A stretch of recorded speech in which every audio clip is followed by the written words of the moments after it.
자, 우리 창세기 43장 1절에서 15절 말씀 같이 읽겠습니다. 그 땅에 기근이 심하고 그들이 애굽에서 가져온 곡식을 다 먹음에 그 아버지가 그들에게 이르되 다시 가서 우리를 위하여 양식을 조금 사오라.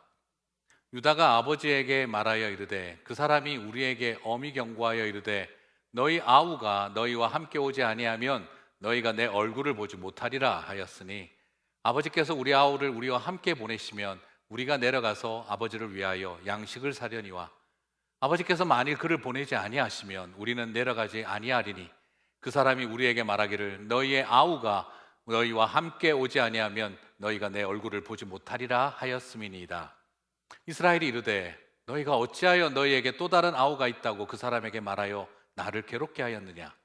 그들이 이르되 그 사람이 우리와 우리의 친족에 대하여 자세히 질문하여 이르기를 너희 아버지가 아직 살아계시느냐 너희에게 아우가 있느냐 하기로 그 묻는 말에 따라 그에게 대답한 것이니 그가 너희의 아우를 데리고 내려오라 할 줄을 우리가 어찌 알았으리까. 유다가 그의 아버지 이스라엘에게 이르되 저 아이를 나와 함께 보내시면 우리가 곧 가리니 그러면 우리와 아버지와 우리 어린 아이들이 다 살고 죽지 아니하리이다. 내가 그를 위하여 담보가 되오리니 아버지께서 내 손에서 그를 찾으소서.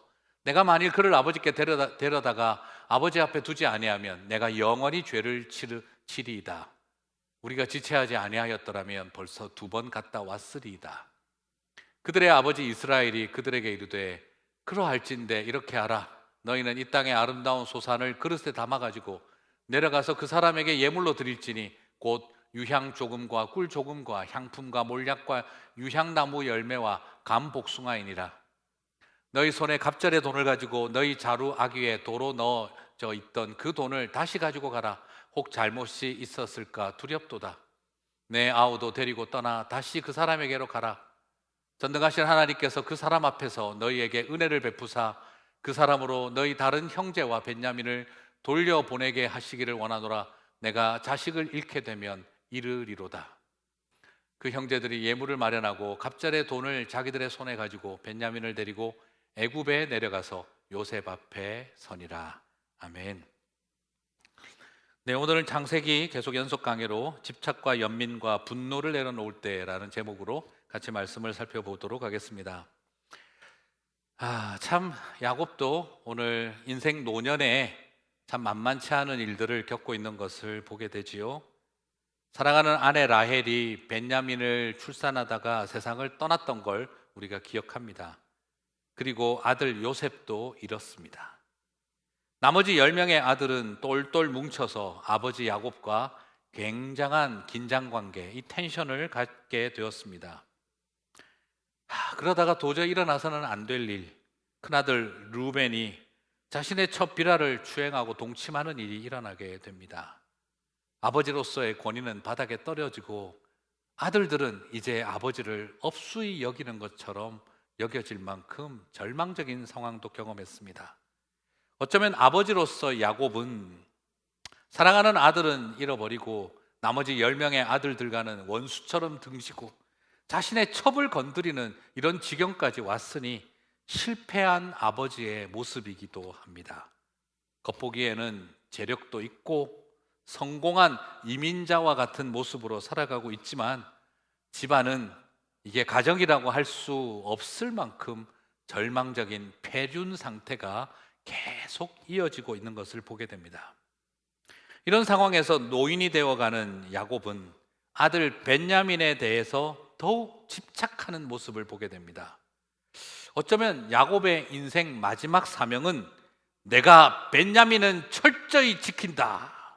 좀 자식들 앞에서는 나는 어떤 일이 있어도 내 막내 아들 벤야민은 상하는 꼴을 못 본다 이놈의 자식들아 하는 그런 사명감 같은 모습을 보이고 있습니다. 이해할 만합니다. 사랑하는 아내와 그리고 그 사랑하는 아내의 목숨과 바꾼 막내 아들 아닙니까? 사랑하는 아내 라헬이 낳은 요셉은 그렇게 아끼고 좋아하던 요셉은 잃어버리고 동물에게 찢겨 죽은 것으로 여겨지고 그리고 남은 마지막 아들이기에 그의 마음은 연민과 집착으로 가득 차 있다는 것 같습니다. 그래서 그 심정은 충분히 이해할 수 있을 것 같습니다. 하지만 이런 감정은 자식들과의 골을 더 깊게 만들어가고 있다는 생각을 하게 됩니다. 어느 틈에 야곱은 하나님의 사람임에도 불구하고 벤야민을 향한 연민과 집착에 사로잡혀서, 그리고 나머지 10명의 아들에 대한 분노에 사로잡혀서 살아가고 있는 늙어가는 노인처럼 되어버렸다는 것을 발견하게 됩니다. 하나님의 사람도 자신의 내면의 연민과 그리고 집착에, 그리고 다른 사람을 향해서는 분노에 사로잡혀 살아가는, 그래서 이기적인 목리를 부리는 고집덩어리로 전락될 수 있구나 하는 것을 오늘 이 야곱은 우리들에게 보여주고 있습니다. 창세기 43장 2절을 봅니다. 그들이 애굽에서 가져온 곡식을 다 먹음에 그 아버지가 그들에게 이르되 다시 가서 우리를 위하여 양식을 조금 사오라. 이거 제가 연기를 하고 싶습니다. 마치 야곱이 이러지 않았을까요? 이를 콕 악물고 다시 가서 우리를 위해 양식을 좀 사와라. 어쩌면 굉장히 고집스러워 보이고 화나 있는 모습과 같은 이 야곱의 모습. 시므온은 잡혀 있습니다. 벤야민 안 데려오면 간첩으로 죽일 것 같은 상황입니다. 그런 상황에서 아버지가 지금 하시는 말이 우리를 위해 양식을 조금 사오라. 여러분, 여기서 우리는 도대체 어떤 우리를 말하는 걸까요? 이 부분은요, 원어적으로 좀 더 번역하면 우리를 위해라기보다 우리에게라는 표현입니다. To us. 우리에게 양식을 조금 사오라. 여기서 우리는 누구일까요? 10명의 아들과 손자들을 다 포함한 우리를 말할까요? 아니면 우리에게 양식을 조금 a little 사오라고 이야기하는 이 조금 사오라고 하는 우리는 누구일까요? 말 그대로 야곱과 벤야민을 지칭하는 말이라는 생각을 하게 됩니다. 조금 사오라 하는 이 표현을 볼 때 이 우리는 결국 모든 가족들이 아니라 벤야민과 자신에게 국한된, 야곱에게 국한된 말이라는 생각을 하지 않을 수가 없습니다. 이 말을 들은 10명의 아들과 자식들은 어떤 생각이 들었을까요? 유다도 많이 속이 상했나 봅니다. 저에게 참 아프게 들리는 그의 화가 난 말투가 느껴집니다. 창세기 43장 4절에서 아버지께서 우리 아우를 우리와 함께 보내시면 우리가 내려가서 아버지를 위하여 양식을 사려니와. 뭐라고 합니까? 아버지를 위하여. 예, 아버지 위해서 양식을 사오겠습니다 라고 말하죠. 나머지 자식들의 고통, 그리고 어린 손주들의 고통에는 관심이 없어 보이고 오직 나는 내 새끼 벤야민만 잘 먹이면 되고 우리만 버티면 된다는 그런 모습처럼, 이기적인 모습처럼 보이는 아버지가 참 야속하게 보였나 봅니다. 그래서 유다가 말을 하죠. 예, 동생 주시면 데리고 가서 아버지를 위해서 양식을 사오겠습니다 라고 대답을 하고 있는 것이지요. 참 여러 생각이 듭니다. 상처받은 자식들이 아버지에게 복수하고 상처받은 아버지는 자식들에게 복수하는 언어들이 일어나고 있습니다. 연민이, 벤야민을 향한 깊은 연민이 집착이 되고, 그리고 그를 연민하고 집착할수록 나머지 아들들을 향해서는 분노가 가득 차버린 이 야곱의 모습 속에서 하나님이 쓰시는 이스라엘, 하나님의 사람이라는 모습은 보이지 않는 채 그저 내 사랑하는 여인이 낳은 아들 벤야민만큼은 내가 끝까지 지킨다 하는 이기적인 목리를 부리는 늙어가는 아버지의 모습만 보이는 것을 보게 됩니다. 상처가 죄를 낳고 죄가 더 깊은 상처를 만드는 악순환이 일어나고 있습니다. 오늘 이 부분을 읽다 보면은요, 정말 고구마 100개 먹는 그런 답답한 심정이 가슴 속에 일어나게 됩니다. 원망과 분노의 대화는 계속해서 이어집니다. 창세기 43장 6절에서 아들들을 향한 원망으로 어쩌면 버럭 소리를 지르는 것 같습니다. 너희가 어찌하여 너희에게 또 다른 아우가 있다고 그 사람에게 말하여 나를 괴롭게 하느냐? 도대체 왜 말했냐? 이거 다 너희들 때문이다 라고 말하고 있는 거예요. 다르게 말하면 이게 다 니네들 잘못 때문이다 라고 말하고 있습니다. 연민은 집착을 낳고 그 집착은 분노를 낳고 있는 것을 보게 됩니다. 그 분노는 원망과 정죄로 가득한 언어를 낳고 있는 것을 보게 되죠. 여러분, 사실 이게 무슨 아들들이 뭘 잘못했습니까? 요셉이 그렇게 몰아가고 있는 상황에 꿈이라도 꿨겠습니까? 그런데 말도 안 되는 이야기로 왜 니네들이 그 이야기를 해가지고 하면서 역시 자신의 분노를 드러내며 있는 야곱을 봅니다. 여러분, 어쩌면 여기서 살짝 보면은요, 야곱의 모습 속에 그런 표현을 쓸 수 있습니다. 알츠하이머와 같은 그런 치매 증상과 같은 모습이 솔직히 살짝 보입니다. 그냥 내 사랑하는 막내 베냐민만 지키면 된다 하는 그 연민과 집착에 사로잡혀 있는 그의 모습은 상한 감정과 분노에 갇혀 있습니다. 여러분, 치매와도 연관이 있지만 노인이 되면 뇌 기능이 약해지면서 버럭 화를 잘 내게 된다고 합니다. 분노를 조절하고 감정의 폭주를 제어하는 이 대뇌 피질의 기능이 떨어지면 내 안에서 일어나는 분노의 감정을 억제하고 조절하는 대뇌의 피질 기능이 약화되면서 사람은 굉장히 버럭 화를 내는 분노의 폭주가 일어나게 된다고 하더군요. 그리고 또한 한편으로는 기억력은 약해지는데 감정과 기억의 보속 증상, 이 보속 증상이라고 하는 것은 보존되고 지속되는 증상이라는 거예요. 한 번 난 분노의 감정을 사람은 보속한다, 계속 간직한다는 겁니다. 그래서 연세가 드신 우리 어른들이 하게 되는, 그건 나빠서가 아니라 그냥 한번 꽁 하는 마음이 생기면 그 감정이 보속되어져서 잘 풀지를 못한다는 것입니다. 그래서 스스로 뇌 기능으로 절제시키고 풀어가는 것이 아니라 고함치고 화를 내고 책상 두드리고 우산을 한번 들어 올리고 난 다음에야 겨우 감정이 가라앉게 된다는 거죠. 하나님의 사람 야곱도 여기서 밑도 끝도 없는 원망의 폭주를 하고 있습니다. 아버지의 감정적인 고집만 아니었으면 유다의 말처럼 식량 구하러 벌써 애굽에 2번은 왔다 갔다 했을 시간 동안 그들은 음식을 쪼개어 먹으며 그 시간을 버티고 있었던 것이지요. 야곱이 부리는 그 목리와 고집으로 인해서 모두가 지치고 탈진한 상태에 온 것입니다.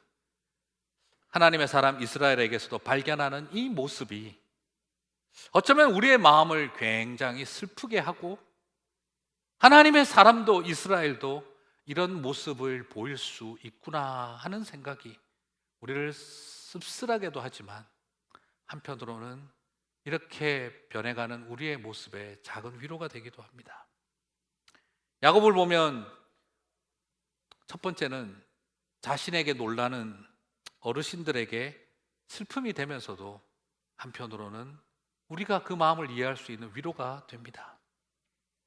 그리고 야곱을 보면 그렇게 사랑하던 아버지와 어머니의 변해가는 모습에 놀란 우리에게 슬픔이기도 하지만 이럴 수 있는 일이구나 하는 위로가 생기기도 합니다. 어른들은 당황해하죠. 내가 왜 이럴까? 내가 왜 이럴까? 자식들은 당황해하죠. 아빠가 왜 이럴까? 엄마가 왜 저럴까? 마음은 압니다. 힘들었구나. 상처받았던 것이 많아서 저렇게 집착하고 분노하는구나. 마음으로 한편으로는 이해가 가지만 힘든 마음이 지금 아버지 야곱과 유다 사이에 흐르고 있는 것처럼 우리도 어쩌면 유다의 자리에서 아버지 야곱을 바라보는 심정처럼 야곱의 자리로 서 있는 우리들의 당황스러운 모습 때문에 스스로 놀라는 것처럼 그 복잡한 감정들이 어우러지는 아버지와 아들 사이의 대화를 오늘 우리는 살펴보게 됩니다. 유다는 요셉을 팔아버린 주도자로서, 요셉을 팔아치워버린 죄인으로서 아버지에 대한 미안함을 가슴속에 안고 있습니다. 하지만 너무너무 답답해서 우리를 위하여 양식을 좀 사오라 하는 그 볼멘 소리를 듣는 순간 유다도 마음이 답답해서 아버지를 향해 언성을 높입니다. 아버지가 마음만 풀어주셨으면 두 번이라도 갔다 왔겠습니다. 이 어린 핏덩어리들은 어떻게 하자고 자꾸 이러십니까? 아버지 베냐민만 보내주시면 데리고 가서 내 아버지 먹을 거 갖다 드릴게요 하는 그 말 속에 유다는 미안한 마음만큼이나 그 답답한 마음 때문에 그 속에 가시돋친 언성을 발견하게 됩니다.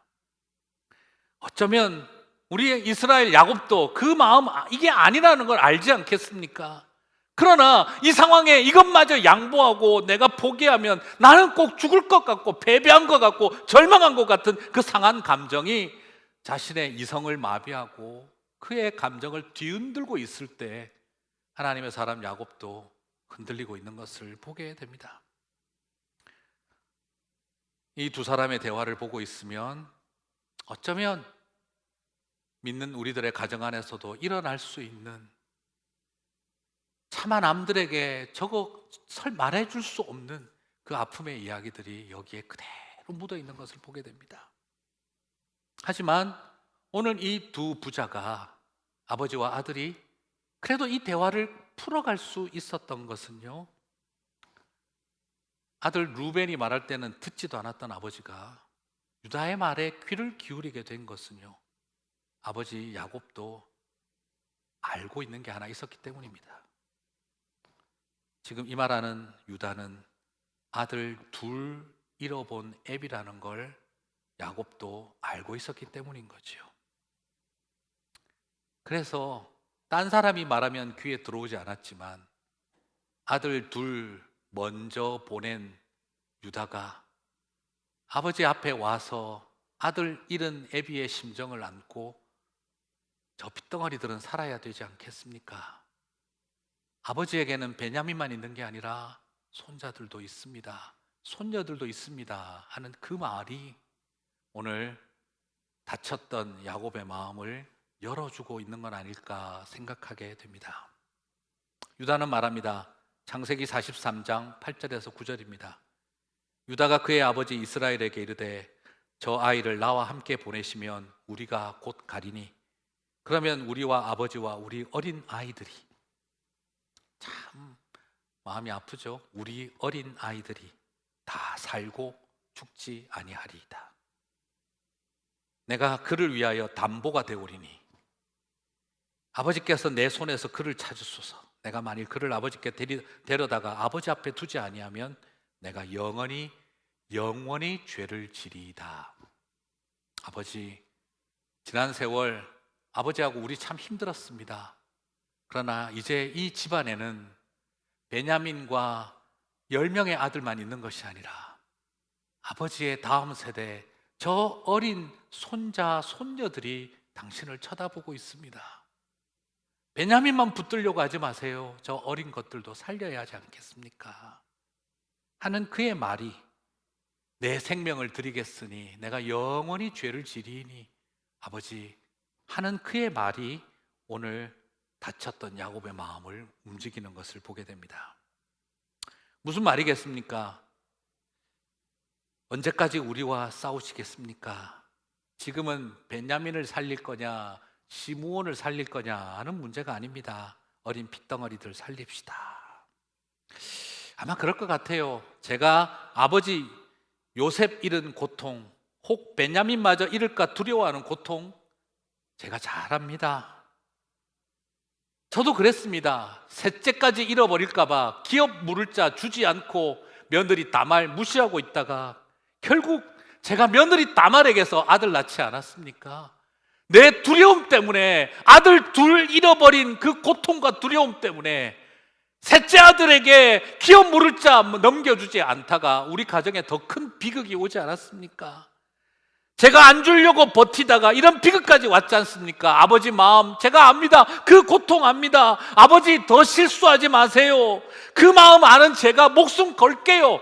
베냐민 데리고 가게 해주세요. 아들 둘 죽는 모습을 보았던 유다, 그래서 며느리 다말에게 셋째 아들도 잃어버릴까 봐 주지 않으려고 주저하고 버텼던 그가 얼마나 더 큰 비극을 겪었는지를 온 가족들이 알지 않습니까? 그래서 유다가 던진 그 말, 내가 실수했던 것처럼 아버지도 더 실수하지 마세요 하는 그 심정이 오늘 이 야곱의 마음을 움직이는 것을 보게 되어줍니다. 사랑하는 성도 여러분, 그래서 오늘 저는 이 말씀을 전하면서 여러분에게 묻고 싶습니다. 지금 나에게 있어서 이제는 그만 내려놓아야 할 집착, 이제는 내가 내려놓아야 할 베냐민, 어미 없이 키우는 미안함, 형제 없이 키우는 미안함, 그 속에 그렇게 살아야 지켜야겠다 생각했던 그 베냐민, 그는 여러분에게 누구입니까? 모든 것을 알고 있는 우리가 오늘 창세기를 본다면, 그죠? 야곱이 베냐민을 빨리 놓아야 야곱 모든 가정이 치유와 회복이 임하고 하나님의 구원이 임하는데, 지금 야곱이 조금만 더 손을 빨리 놓으면 놓을수록 하나님 계획하시는, 요셉을 통해 계획하고 있는 그 일이 이 가정 가운데 회복과 치유와 그리고 축복으로 임할 텐데, 그러나 야곱이 그 상한 마음과 두려운 마음과 연민과 집착 때문에 내려놓지 못하고 있었던 것처럼 오늘도 우리가 그렇게 붙들고 있는 베냐민은 무엇입니까? 누구입니까? 라는 질문을 던지고 싶습니다. 맞아요. 한치 앞을 모르는 인생은 지금 내 눈앞에서 하나님 하시는 일이 있어도 알지 못하죠. 그러니까 내 연민과 집착과 분노 때문에 이게 이 아이를 살리는 길이고 이게 우리가 사는 길이라고 생각하고 그냥 부들부들 떨며 손을 놓지 못하고 있는 게 우리의 인생 아닙니까? 충분히 이유가 있습니다. 누가 봐도 그럴만합니다. 나라도 그 자리에 야곱이라고 한다면 베냐민 섣부르게 보낼 수 없을 것입니다. 하지만 지금 이것은 야곱의 믿음이 아니라 야곱의 집착이었던 것이지요. 어쩌면 속마음은 그랬을 것입니다. 내 이 늑대 같은 인간들 속에서 내 막내 아들, 내 사랑하는 아내 라헬과 목숨을 바꾼 이 아들은 내가 반드시 지킨다. 내가 어쩌다가 바보 같은 짓을 해서 내가 요셉을 지키지는 못했지만, 요셉이 죽어가고 피 흘린 그 옷을 붙들고 밤새도록 울었지만 이 막내는 내가 어떤 일이 있어도 목숨 걸고 지킨다. 그 소명의식 충분히 헤아려지고 이해가 갑니다. 하지만 야곱에게는 베냐민을 내려놓는 일이 하나님 하시는 일의 통로라는 것을 지금 우리는 보고 있고 창세기 43장은 우리에게 도전하고 있습니다. 사랑하는 성도 여러분, 다시 한번 묻습니다. 지금 여러분에게 이 베냐민은 무엇이며 누구입니까? 때로는 이게 내 아들을 살리는 길이라 생각한 나의 집착이 사실은 하나님 하는 일을 막는 통로가 될 수 있다는 걸 오늘 우리는 발견하게 됩니다. 놀랍게도 내 아들을 살리는 길은 내가 내 손으로 지키겠다는 집착을 내려놓고 하나님 손에 맡길 때라는 걸 오늘 우리는 보게 됩니다. 사랑하는 성도 여러분, 참 어려운 메시지입니다. 하지만 우리는 오늘 이 일에 다시 한번 직면할 필요가 있습니다. 하나님의 사람도 이런 집착에 빠질 수 있습니다. 결국 내 손으로 해결하고 내 손으로 지켜내려고 하는 실수를 하게 됩니다.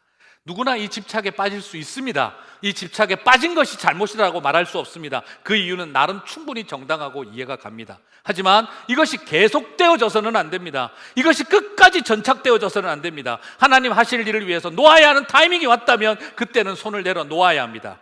여러분, 이 어려운 싸움들이 지금 저와 여러분 안에 있을 수 있습니다. 우리 모두 이 모든 싸움에서 내려놓게 되기를 바랍니다. 이 싸움의 끝에 야곱은 마지막 어떤 결정을 하게 하는 것이 옳은 것입니까? 끝까지 내가 이 새끼 붙잡고 가겠다가 아니라 그가 베냐민을 내려놓는 일, 아니 정확하게 말하면 하나님 손에 맡겨드리는 일을 할 때 그때 이 모든 것은 또 다른 전환점을 일으키는 것을 보게 되어집니다. 야곱은 이제 고백합니다.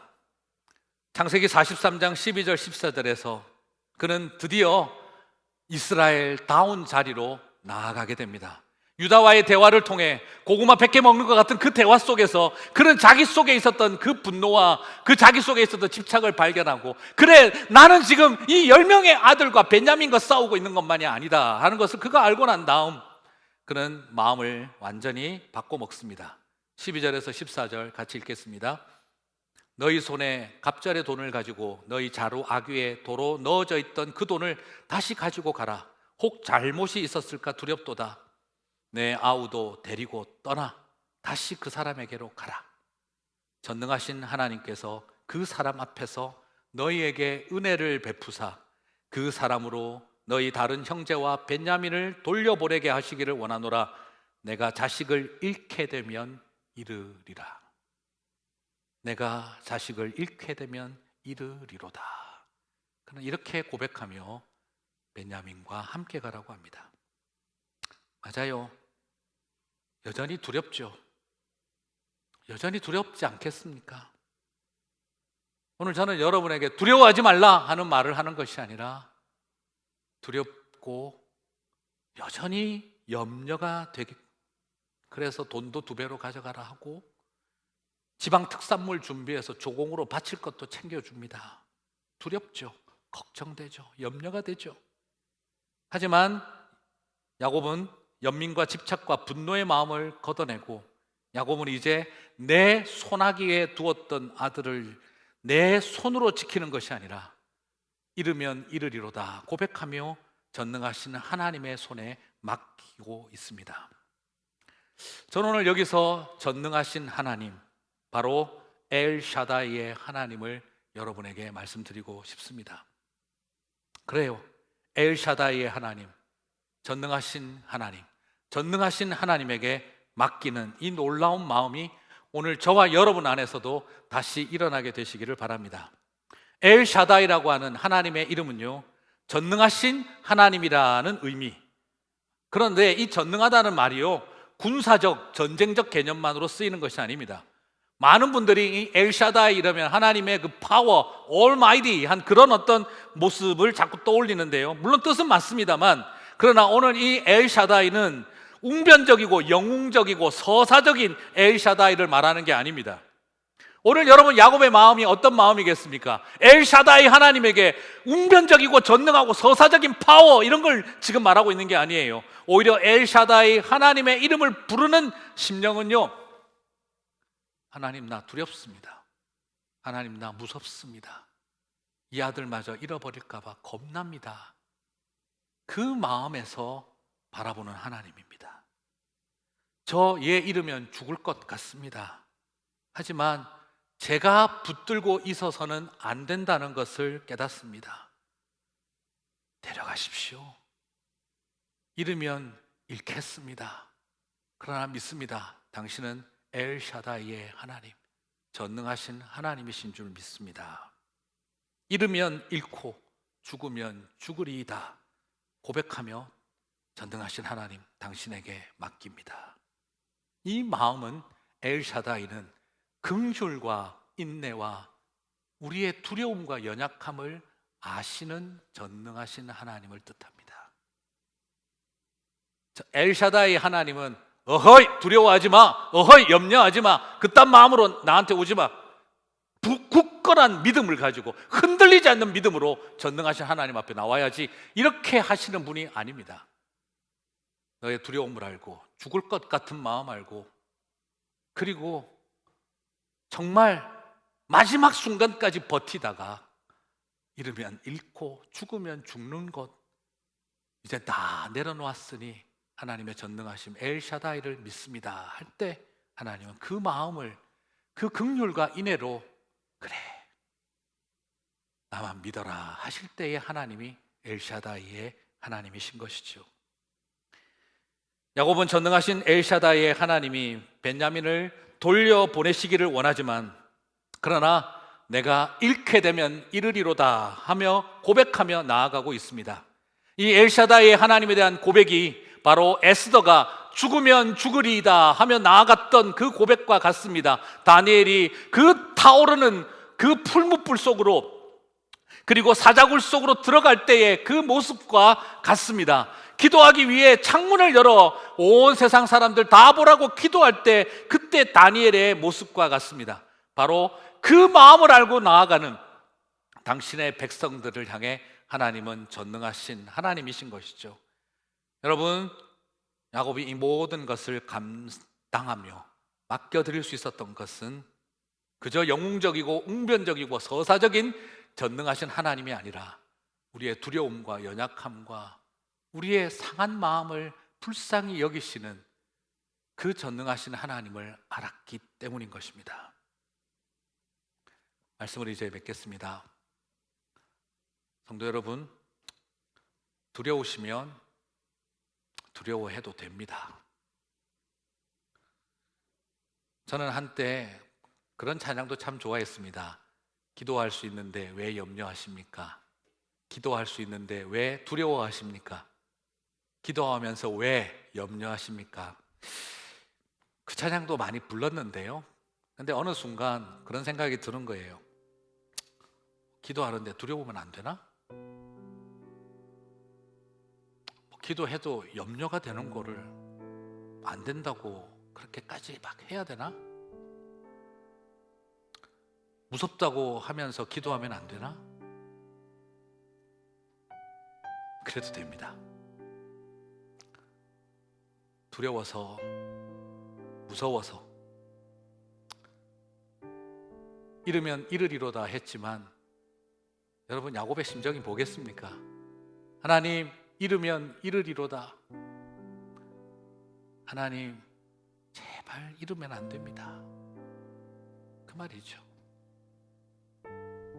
그걸 하나님 보시고 두려움 속에 특산물 챙겨주고 돈 2배로 챙기는 야곱을 보면서 또 머리 쓴다 하시지 않고, 그래, 내가 너의 전능하신 하나님이다.